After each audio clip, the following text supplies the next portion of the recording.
Good afternoon and welcome to the Midday News. I'm Milton Walker. Special welcome to viewers joining us on onespotmedia.com.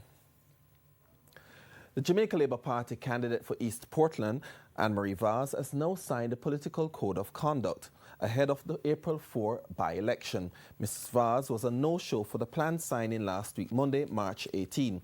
Political Ombudsman Donna Parchment-Brown says she's satisfied the code has been signed, even if it was not done in the manner planned.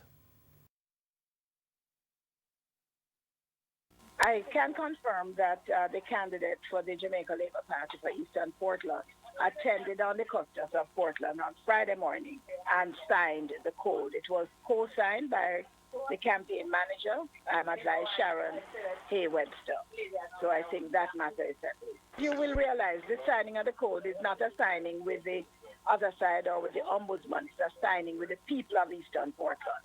So I'm very happy that that has been done.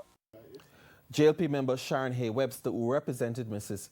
Vaz at the signing ceremony last week, Monday, said the Office of the Political Ombudsman had failed to adequately address certain issues affecting the campaign. People's National Party candidate Damian Crawford signed at the ceremony last week. And Member of Parliament for Western Portland, Darrell Vaz, is again questioning the loyalty of Damian Crawford, the PNP candidate for the by-election in East Portland. Speaking at a JLP meeting last evening, Mr. Vaz says Mr. Crawford has had no time to understand the plight of the people he wants to represent.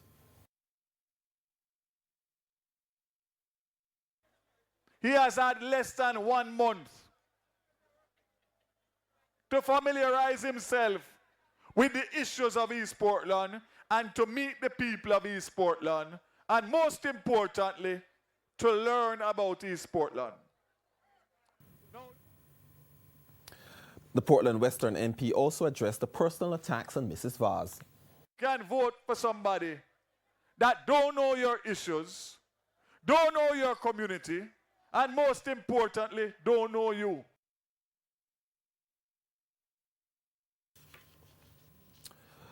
The PNP Patriots is this afternoon calling for the immediate release of the Integrity Commission report on the sale of rooms on the beach property in Ocho Rios. The Patriots say it's received information that the report by the OCG has been finalized since last year and submitted for tabling in Parliament. However, it says to date it's not been tabled. In the meantime, they say the withholding of the report and the delay in tabling it to Parliament is tantamount to a cover-up. And the parliamentary opposition is again calling on the Prime Minister Andrew Holness to answer questions regarding allegations of corruption in the Education Ministry. At a press briefing this morning, opposition members pointed to damning allegations involving the Caribbean Maritime University and the former Education Minister.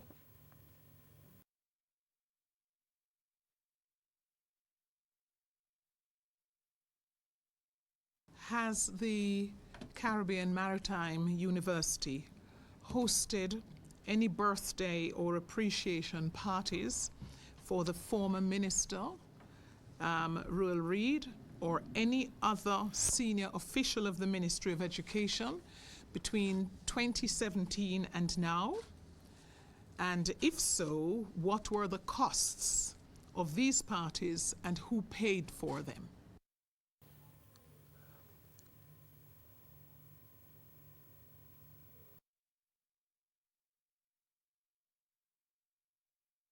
And therefore we rely upon the investigations that are underway. We are very concerned that we must put out these questions so that answers are solicited. Right. And fear that if we did not do that, some might be submerged. If you asked if we have more information or have information to back up these questions that are asked, the answer would be yes. But they do not. That information has not been tested and proven. The opposition spokesman on education, Ronald Thwaites, confirmed that information has been brought to his attention. However, he says the opposition is not an investigative body. 2 men were gunned down in Pine Peace, Bogue, St. Elizabeth by unknown assailants yesterday. They've been identified as 17-year-old Malik Cameron of Pine Peace and 28-year-old Trevor Powell of Goshen in the parish. Both men were traveling on a motorbike in the community when they were attacked around 3 o'clock. Anne-Marie Medley, the grandmother of Malik Cameron, said earlier that day men showed up at their home and issued threats against them. She recounted what transpired. A gunshot me here, whoa, whoa, whoa, whoa, whoa, whoa. And me run out of the house, and me run go over my cousin. And me knock the door, and mommy open the door, and me rush in the house to the baby. But when I come outside, I see a light. I mean, not say no car light, a bike light. You understand? So nothing further. Mandatory 10-digit dialing for all local calls will begin this Sunday, March 31. The Office of Utilities Regulation, the OUR, says major issues with implementing the system have been dealt with.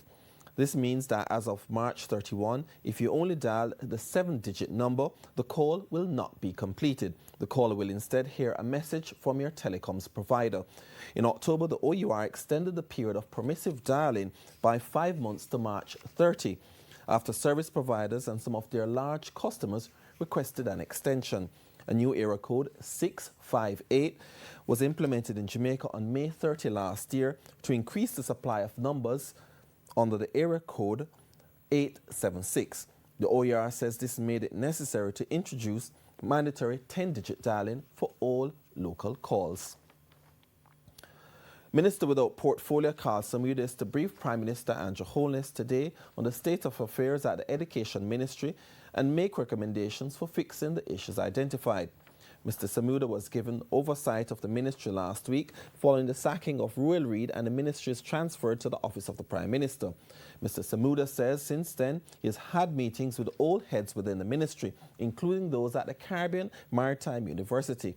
He told our news centre last evening that he will not be able to comment on his findings until the Prime Minister is briefed. Of course, we meet at Cabinet, so he will be fully seized of my findings so far and my recommendations so far. But findings there have been and recommendations there are. So as soon as I have had a chance to speak with him, then I'll be in a better position to advise you more appropriately. Mr. Samuda also gave an update on the atmosphere at the Education Ministry in the wake of allegations at corruption at the ministry. The ministry is extremely calm and everything is proceeding normally, and we are setting in place certain activities that will improve the existing situation. A man was reportedly attacked by a crocodile in Poorman's Corner, St. Thomas, last week. The man reportedly went for a stroll when he was bitten on the leg. He managed to escape and later did surgery at the hospital. The National Environment and Planning Agency, NEPA, says it's investigating the incident. NEPA adds that the public should exercise extreme caution in areas that are natural crocodile habitats and refrain from interacting with animals. The public should also contact the agency if they see a crocodile in your area using the numbers on the screen. Director of Road Safety Unit, Knut Hare, says the Ministry of Transport and Mining will undertake a public education drive on the new Road Traffic Act. There is no set date for its implementation. However, the Act is expected to come into effect shortly. We will definitely ensure that we reach out to the population by empowering them of the tenets of the Road Traffic Act.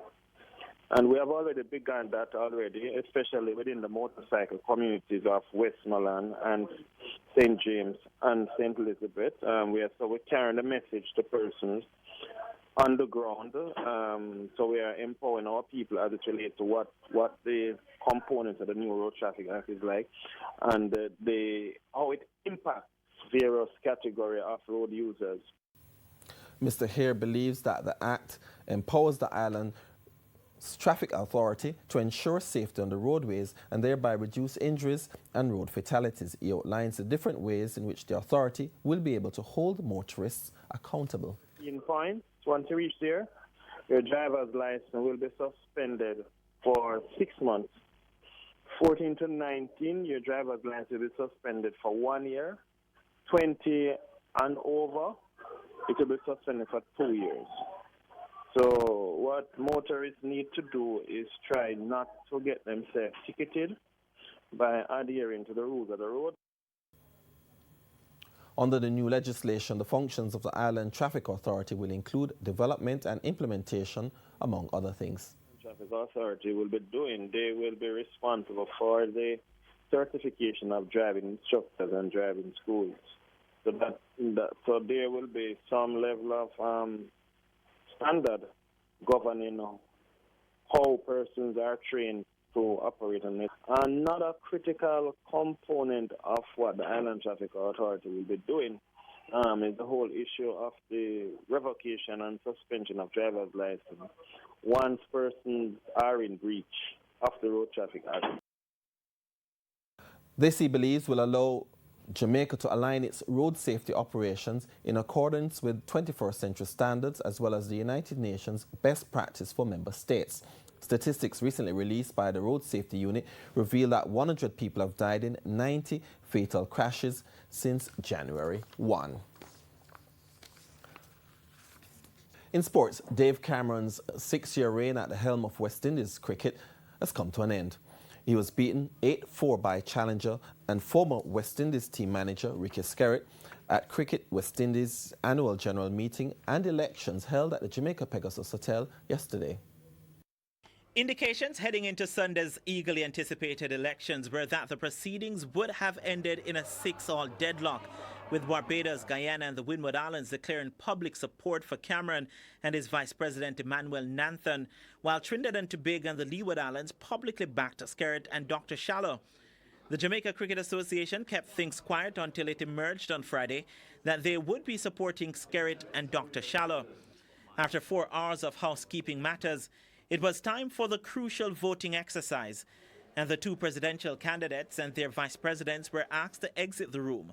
The voting lasted for about half an hour, and at minutes to 3, information of the outcome filtered to the candidates via telephone calls. From there, contrasting body languages.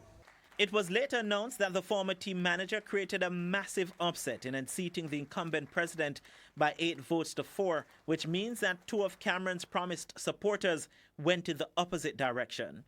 Reliable sources on the inside informed TVJ Sports that the switch may have come from Barbados and the Windward Islands. Well, I trusted the process, that we're men of integrity, and I banked on that, and I've said to the bankers that we're looking to finalize these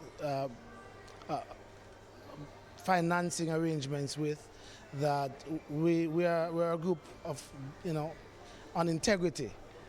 We stand for something, and so that's from where I'm very disappointed that men gave me their word and then went a different way. But Skerritt was asked about the outcome, which came as a shocker to many in attendance and around the Caribbean. However, he believes the groundwork done by he and Shallow laid a good foundation.